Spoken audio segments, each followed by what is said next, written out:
I want to say something that I think would be very, very controversial, but I think it's something that we need to think about. Why do we, our government, not put the right amount of effort in our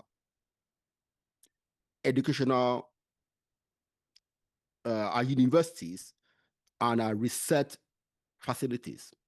For me, I say one thing might be most of the people who rise to the top in governments in Africa are not university educated.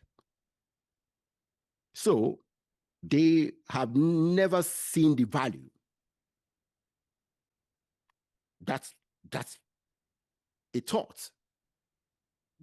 See, look at everywhere, every country that has developed to the highest levels, the leaders are some of the most educated people in the country. Yes, I know there are so many things that we can do. Excuse me, we can do without university education, but the research that needs to be done can only be done in the educational institutes. What do you think? I think I'm beginning to look critically at university education Okay. because we have some challenges also in Yes. UK educational system. So everything may not necessarily, or all the knowledge acquisition and implementation may not necessarily emanate from a university. Yeah. However, it's the culture of innovation, the culture of research that should be, instilled in the populace. I'll give an example. In UK, we have we had many organizations when they were only maybe, okay, let's say about 200 years ago, there were only about 3 universities in the UK. Mm.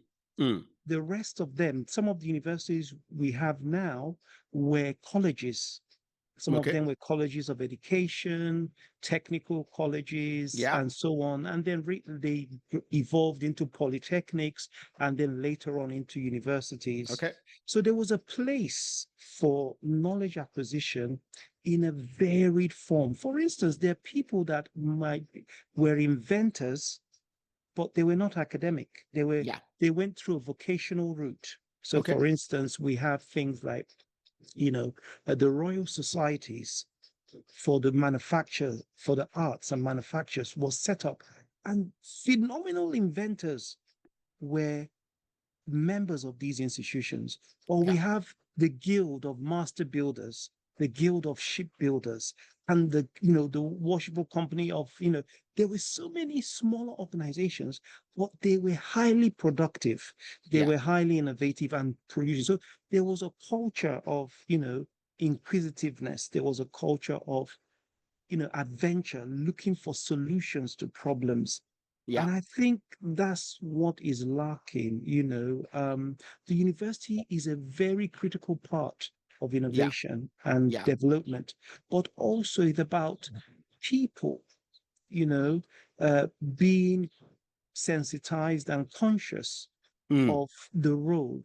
I'll give an example again. Now, in Africa, we do not value the arts. But as a researcher, I've come to understand that the arts are a very important part of science.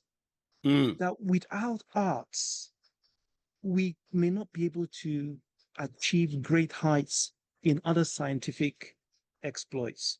So, for instance, if you studied history in Africa, you were looked down on. Yes. If you studied history in the West, Oh my you will not, God. look down on, because, for instance, there's about 7 types of capital in any economy. Yeah. And one of those capitals is called cultural capital. I mean, where I live is just a local government in London, but there is a museum there. And there are some, if I move up to, I have the local governments are very small. And in one local government, for instance, in my local government is called Waltham Forest. Okay. We used to have about 15 libraries. 15 libraries.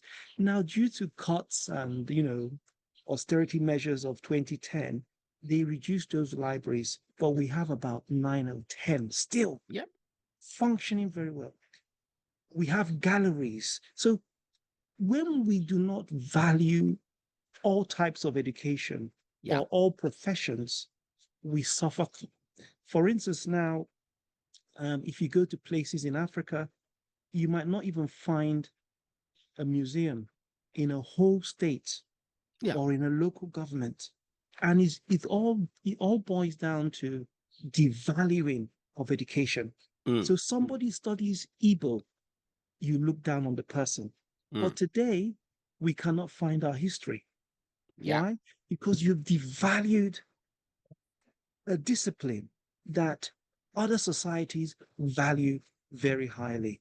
So this is the big problem. We need to value all forms of education, and we need to invest. For instance, in the UK, there is something called the Economic and Social Research Council, and they fund research in the languages, research in the arts.